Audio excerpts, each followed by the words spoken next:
Sasthamkotta railway സ്റ്റേഷന്റെ വികസനം ആവശ്യപ്പെട്ട് പ്രക്ഷോഭം സംഘടിപ്പിക്കാൻ കേരള കോൺഗ്രസ് എം തീരുമാനിച്ചു. ഇതിന്റെ ഭാഗമായി റെയിൽവേ സ്റ്റേഷന് മുന്നിൽ ധർണ നടത്തും. ജനപ്രതിനിധികൾക്കും ഉദ്യോഗസ്ഥർക്കും നിവേദനം നൽകാനും തീരുമാനമായി.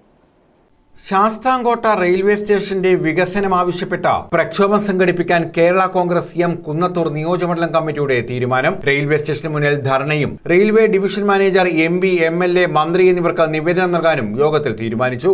നിയോജകമണ്ഡലം യോഗം കേരള കോൺഗ്രസ് എം സംസ്ഥാന സ്റ്റിയറിംഗ് കമ്മിറ്റി അംഗം ഉഷാലയം ശിവരാജൻ ഉദ്ഘാടനം ചെയ്തു.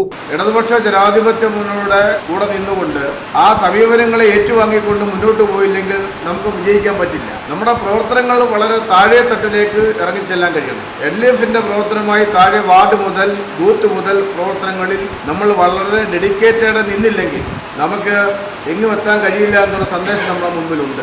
പ്രസിഡന്റ് അഡ്വക്കേറ്റ് കുറ്റിയിൽ ഷാനവാസ് അധ്യക്ഷത വഹിച്ചു. Advocate Sajith Kottavila, Kottoor Noushada, Varvil Basheer, Titus George, AG Anitha, Kunnathur Aswinikumar, Varvil Shaji, advocate EM Kunjumon, C Sivanandan, Thoppil Nisar, Sasthamkotta Salam, Latheef, Ramachandran Pillai, Mynagappally Babupillai തുടങ്ങിയവർ പങ്കെടുത്തു. News bureau, Sasthamkotta.